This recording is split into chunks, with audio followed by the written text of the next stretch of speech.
So as I've been thinking about how I'm going to approach these albums, I was wondering if I'm going to do them one at a time, individually, or if I want to do them both at the same time, because really they're kind of interwoven between one another. So I think the best approach is to talk about them in separation, but in the same review. So that's where we are now. So let's dive in.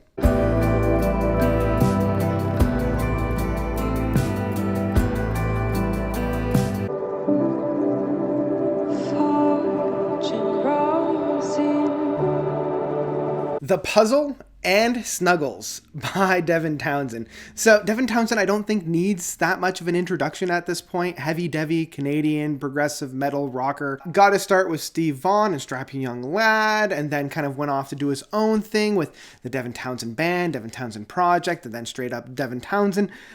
He's done side projects like Casualties of Cool and Punky Brewster. So depending on how you label it, The Puzzle and Snuggles are his 19th and 20th project under the Devin Townsend name, if we include the Casualties of Cool in there. He got his kind of name in the game for not only the range in his vocal works, but also the range in terms of musical styles. He has everything from straight up death metal, technical, avant-garde metal to very ethereal, very soundscapey. I can't talk about The Puzzle and Snuggles without at least talking about the environment at which they came to be.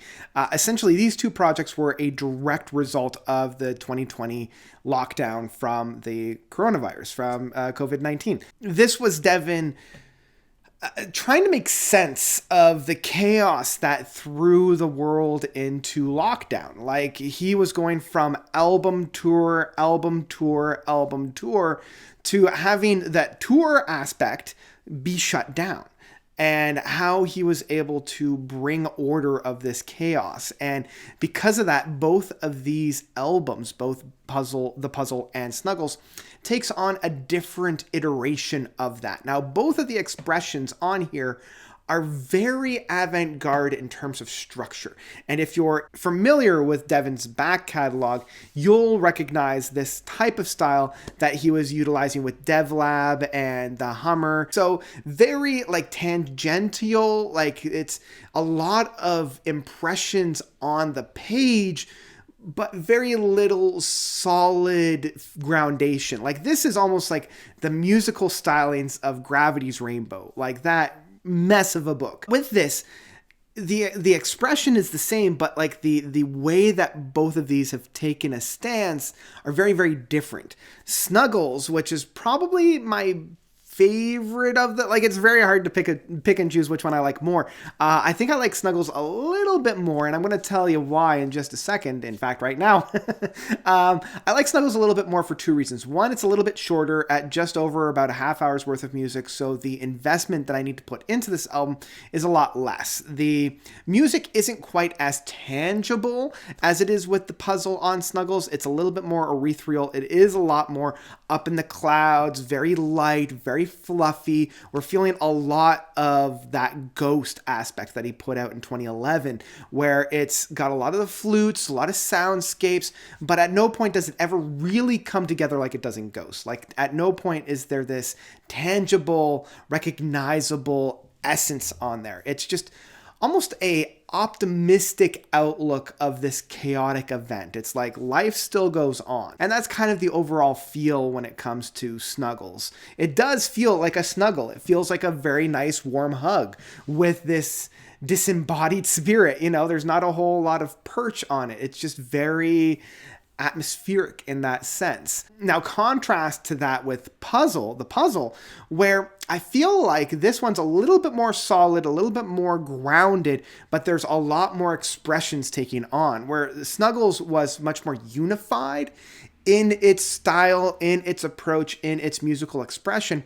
Puzzle is just all over the place. It has expressions from everything, even though there are a lot more tangible moments on it. It does feel like there's all these pieces that Devin has presented to us without context. There's no melody or reason or hook. It's just, here's an idea, that's surrounding the whole thing. And we go from metal with a lot of those chuggy guitars. We have a lot of drum works on there that do keep quite a semblance of a beat and rhythm on there, but it's just blended and woven through all of this chaos.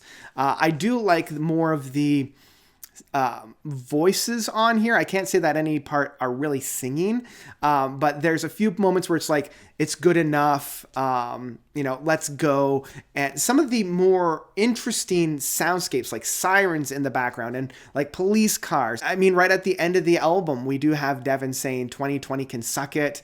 And I do like the big affirmative statement at the end where it's like, if you ever feel, or if you've ever felt that you're not good enough, that your work isn't good enough, that you shouldn't continue on, that everything is just crap, I'm here to tell you that you are good enough. Your work output is worth it. You are worth it. You are not your work. You are worth it.